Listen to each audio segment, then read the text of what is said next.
এবং নাগরিক দলের ১৯তম প্রতিষ্ঠা বার্ষিকী এবং নবগঠিত ঢাকা দক্ষিণ আহ্বায়ক কমিটির এই আলোচনা সভার সম্মানিত সভাপতি, আমাদের সকলের প্রিয় ওমর ফারুক ভাই, এবং উপস্থিত আছেন এখানে সাধারণ সম্পাদক হিসেবে জাভেদ ভাই, এখানে বাংলাদেশের অনেক জায়গা থেকে আগত ঢাকা দক্ষিণের আহ্বায়ক মহসিন ভাই, মুন্সিগঞ্জ জেলার সভাপতি হুমায়ুন ভাই, ঢাকা জেলার সভাপতি দিলু ভাই সহ মঞ্চে উপদেষ্টা কমিটির সমস্ত সম্মানিত অতিথিবৃন্দ এবং আমাদের উপস্থিত সম্মানিত ভাইরা, আসসালামু আলাইকুম। আপনারা সবাই ভালো আছেন? আসলে আমাদের আজকে একটা স্বস্তির নিঃশ্বাস ফেলতে ইচ্ছে করে। আজকে আমার মনে হয় এই ঘরে ঘরে আনন্দ। আমি আজকের এই বিজয়ের দিনে প্রথম গভীর শ্রদ্ধার সাথে স্মরণ করছি আমাদের এই বাংলাদেশের রাখাল রাজা, স্বাধীনতার ঘোষক, বহুদলীয় গণতন্ত্রের প্রবক্তা শহীদ প্রেসিডেন্ট জিয়াউর রহমানকে এবং তার আত্মার শান্তি কামনা করছি। সেই সঙ্গে সকল মুক্তিযোদ্ধা, শহীদ মুক্তিযোদ্ধাদের জন্য আত্মার শান্তি কামনা করছি। সেই সঙ্গে আমি আরো গভীর শ্রদ্ধার সাথে স্মরণ করছি আপনাদের এই নাগরিক দলকে, যে আমাদের বিএনপির কান্ডারি আমাদের খন্দকার দেলোয়ার সাহেব যে আপনাদের অনুমোদন দিয়ে গেছেন, তার আত্মার শান্তি কামনা করছি। সেই সঙ্গে বিগত অল্প কিছুদিন আগে যে আমাদের বাংলাদেশের এক দেশপ্রেমিক, আমাদের সকলের ছোট ভাই হাদি মারা গেল, ওরও আত্মার শান্তি কামনা করছি।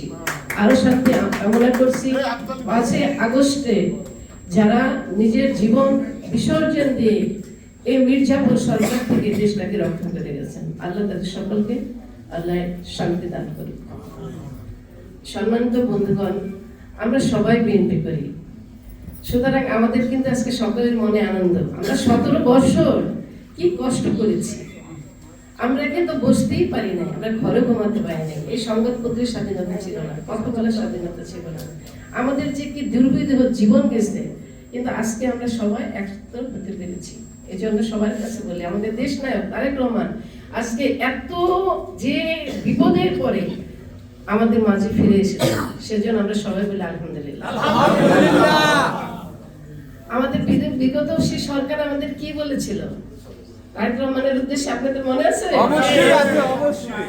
আয় দেখে যা, আয় দেখে যা। এখন আপনারা যদি বলেন আয় দেখে যা, কেমন হয়? তাহলে আমাদের নেতা কিন্তু সেগুলি বলে নাই। আমাদের দেশের শহীদ প্রেসিডেন্ট জিয়াউর রহমানের চিন্তা চেতনা ভাবনা শুধু একটাই ছিল, দেশকে কিভাবে উন্নয়ন করা যাবে, দেশের মানুষকে কিভাবে শান্তিতে রাখা যাবে। একই চিন্তা ছিল আমাদের দেশনেত্রী খালেদা জিয়া, যে এই দরিদ্র বাংলাদেশকে শহীদ জিয়ার আদর্শকে সামনে রেখে আজকে উন্নয়নশীল রাষ্ট্রতে পরিণত করেছে। এটা দাবিদার একমাত্র কে? খালেদা জিয়া। আর এই ধারাবাহিকতাকে রক্ষা করার জন্য বিগত ১৭ বছর জীবন মৃত্যু সংমিতকে থেকেও সারা বাংলাদেশের বিএনপিকে ঐক্যবদ্ধ রেখেছে কে? তারেক রহমান। সে এত কষ্ট করে, সে শুধু প্রদেশ থেকে, সেই লন্ডন থেকে সারা বাংলাদেশের বিএনপিকে ঐক্যবদ্ধ রেখেছে। এত কষ্ট করেছে কেন? আপনারা এত কষ্ট করেছেন কেন? এই দেশের মানুষের শান্তির জন্য, আমাদের ভবিষ্যৎ প্রজন্মের জন্য একটা ভালো দেশ যেন আমরা উপহার দিতে পারি। এখন আমরা আল্লাহর অশেষ মেহেরবানিতে আমাদের নেতা আমাদের মাঝে ফিরে এসেছে। আমাদের অনেক দুঃখ, অনেক কষ্ট, অনেক কিছু আছে।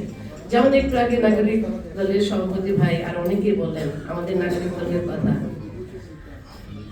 আমাদের এই নাগরিক দলটা যখন জন্ম হয়েছে তখন কিন্তু আমরা বিপদে ছিলাম। ওই বিপদকে নিয়েই কিন্তু আমাদের দেশ নায়ক তারেক রহমান বিদেশে ছিল। আমার দেশ নিতে দিনের পর দিন জেল জুলুম নির্যাতনে লাস্টে এখন মৃত্যুর মুখোমুখি হয়েছে। আমাদের কি এটা কিন্তু অনুমোদন দেওয়ার সময় আমাদের সেটা ছিল না। তা আমি আশা করব আপনাদের কাছে, আপনারা ধৈর্য হারা পাবেন না ইনশাআল্লাহ। আমার নেতা তারেক রহমান কি বলেছে, আমার প্রত্যেকটা কর্মী একটা নেতা বলেছে, কিন্তু সবাই একটা করে নেতা।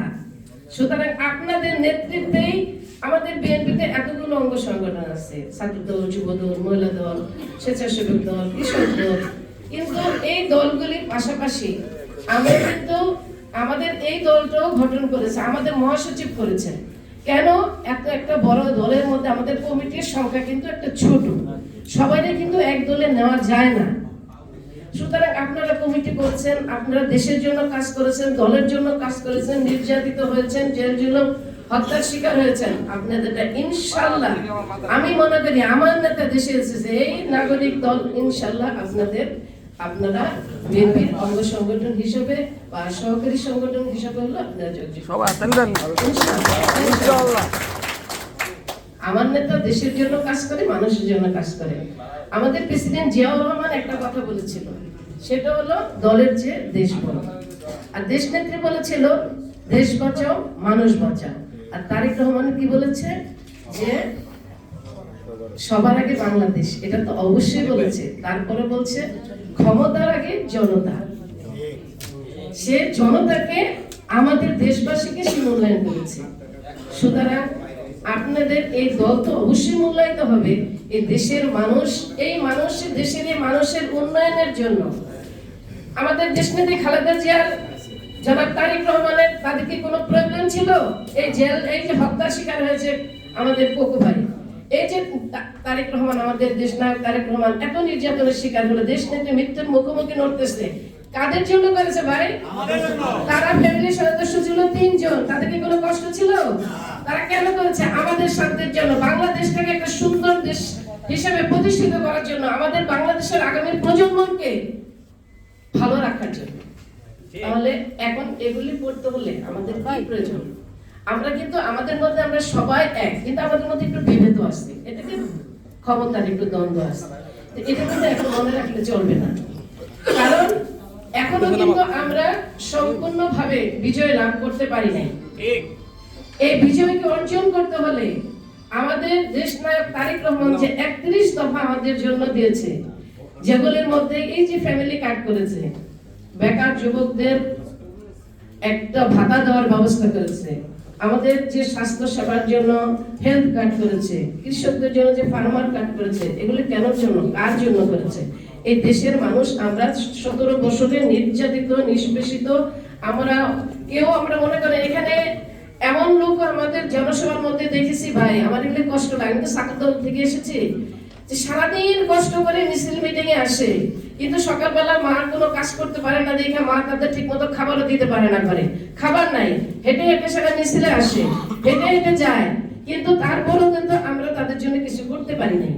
কিন্তু সেই কষ্টটা দেখেন, আমরা কিন্তু আমাদের দেশ নায়ক তারেক রহমানকে বলতে পারি নাই আমাদের এই বেকার যুবকদের কথা, কিন্তু সে সেখান থেকে চিন্তা করে, এই বেকার যুবকদের কথা চিন্তা করে সেই যে ফ্যামিলি কার্ড সে আমাদের দিচ্ছে।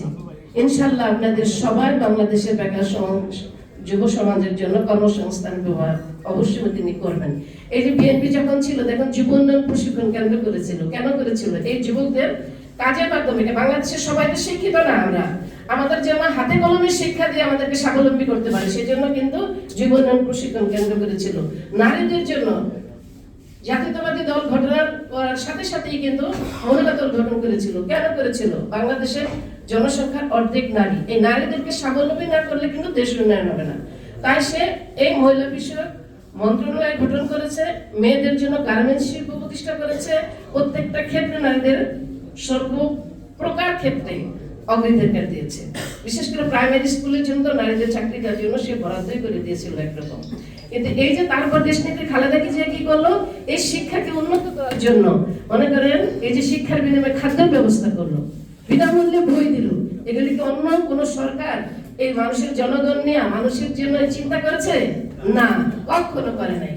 এটা এই বাংলাদেশ প্রতিষ্ঠা করেছে যুদ্ধ করে, স্বাধীনতা ঘোষণা দিয়ে শহীদ প্রেসিডেন্ট জিয়াউর রহমান, এবং এই দেশকে রক্ষা করার জন্য, এই দেশকে ভালো রাখার জন্য, মানুষের শান্তি দেওয়ার জন্য সবসময় জিয়া পরিবারের এই চিন্তা। তো এখন আমাদের কি করতে হবে ভাই? আমাদের আজকে অনেক কথা, স্বল্প সময়, আপনারা ক্লান্ত হয়ে গেছেন, এত কথা বলার সময় নাই, কিন্তু এখন আমাদের এই 31 দফা দেশ নায়ক তারেক রহমান যেটা আমাদের শান্তির জন্য, দেশের উন্নয়নের জন্য করছে, এটাকে বাস্তবায়ন করতে হলে আগামী নির্বাচনে আমাদেরকে কিন্তু সব মতভেদ সব ভুলে গিয়ে ঐক্যবদ্ধ থাকতে হবে। এই ঐক্যবদ্ধ থেকে আমাদের ধানের শীষকে বিজয় করতে হবে। আমাদের অন্য কোনো চিন্তা নাই। আমরা যদি ধানের শীষ না পাস করে আমাদের 31 দফা বাস্তবায়ন হবে না। আমরা যেমন জঙ্গলে ছিলাম, তার চেয়ে খারাপ জায়গায় আমাদেরকে থাকতে হবে। আমরা কিন্তু ঘরে থাকতে পারবো না। প্রার্থী যেই হোক, আমাদের মনে একটাই, আপনার এলাকায় রিক্সা ঘাটে যেখানে যান প্রচার করবেন, প্রার্থী যথাযথ না, প্রার্থী একজন। আমরা আমাদের কি হলো ধানের শীষ, সেটা হলো কার মার্কা? খালেদা জিয়ার মার্কা। কার মার্কা? তারেক জিয়ার মার্কা। আপনারা শুধু ধানের শীষ দেখবেন আর ধানের শীষে ভোট দিবেন। এই ধানের শীষকে জয়যুক্ত আমাদের করতে হবে। এই ধানের শীষ যেন জয়যুক্ত না হতে পারে, দেশের জন্য উন্নয়ন হতে না পারে, এই জন্য কি পরিকল্পনা চলছে আপনারা দেখতেছেন তো। আমরা এখানে বেশিরভাগ মানুষই মুসলমান। আমরা এই মুসলমান যারা, আমরা জানি আমাদেরকে বেঁচতে যাইতে হলে আগে কি লাগবে ভাই? ঈমান, নামাজ, আমাদের রোজা। ঈমান যদি না থাকে, আমাদের যদি নামাজ না থাকে, আমরা যদি আল্লাহকে বিশ্বাস না করতে পারি, আমরা যদি কলেমা না পড়ি, আমরা বেঁচতে যাব না। কিন্তু ওই যে ৭১-এর মির্জাফর দল, সেই রাজাকাররা এখন কি বলে বেড়াচ্ছে জানেন? ঘরে ঘরে গিয়ে শুধু দাড়ি পাল্লায় ভোট দিবেন, বেহেশতে চলে যাবেন। নাউজুবিল্লাহ বলেন সবাই, নাউজুবিল্লাহ। এই জালেমদের হাত থেকে দেশকে বাঁচাতে হবে, ধর্মকে বাঁচাতে হবে। তাহলে কিন্তু আমাদের ঐক্যবদ্ধ থাকতে হবে, কারণ আমরা মুসলমান, আমরা দেশকে যেমন বাঁচাবো, আমাদের ধর্মকে আমাদের বাঁচাতে হবে। তাই আপনারা, শুধু আপনারা না, আপনাদের পরিবারের, ওরা কিছু মহিলাদেরকে বোরকা পরে এমন মুসলমান দেখাইতেছে যারা খুব মুসলমান। আর বোরকা টুপি বললে কি মুসলমান হলো? তোমরা তো মুসলমানদেরকে অবমাননা করতেছো। তোমরা ধর্ম বলো, আমরা ধর্মের, আমরা এটা সেটা, কিন্তু তোমরা তো মাথায় টুপি পরতেছো, দাড়ি রাখতেছো, কিন্তু নাস্তিকের মতো কথা বলতেছো।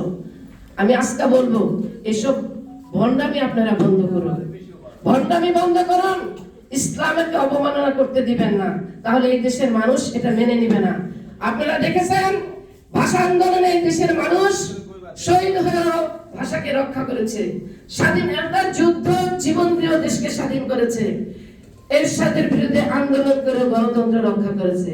তাই এবার জীবন দিয়ে হলো মা বোনেরা এই দেশের মানুষ ধর্মকে অবমাননা করতে দেবে না।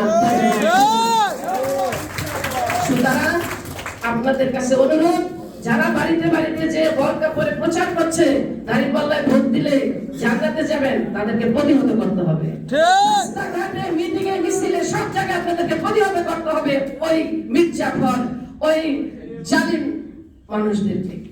সুতরাং আপনাদের কাছে আমার অনুরোধ, আপনাদের অনেক সময় আপনাদের নষ্ট করলাম, আপনাদের এখন একটাই কাজ, আপনাদের নাগরিক দল ইনশাআল্লাহ আপনারা এখানে কি হবেন, বিএনপির উপকমিটিতে আমাদের বিএনপির যে আমাদের অঙ্গ সংগঠন আছে, অঙ্গ সংগঠন হন, সহযোগী সংগঠন হন, ভাইয়া সেটা সিদ্ধান্ত নেবে, কারণ শ্রমের মূল্য বিএনপি দিতে জানে। আমার একটাই অনুরোধ আপনাদের কাছে, আপনারা এখন কোনো দিকেই চিন্তা করবেন না, কি পাইলাম সেটা ভুলে যান, কি পাবেন সেটাও ভুলে যান। আগামী প্রজন্ম, আগামী আমাদের প্রজন্ম, আমাদের সন্তানদের জন্য, আমরা যতদিন বাঁচি তাদের জন্য একটা সুন্দর বাংলাদেশ করতে ধানের শীষে ভোট দেওয়ার জন্য ঐক্যবদ্ধভাবে মাঠে রাখি, এটাই আমার অনুরোধ। আগামী চিন্তা আমাদের একটাই হোক, যেদিকে যাইতেছে হোক, ধানের শীষের বিজয় আমাদের আনতে হবে ইনশাআল্লাহ, ইনশাআল্লাহ। সেটাই আমি আপনাদের কাছে অনুরোধ রেখে, আপনাদের সবাইকে একটাই অনুরোধ রাখি, ধানের শীষ জিন্দাবাদ। আসসালামু আলাইকুম।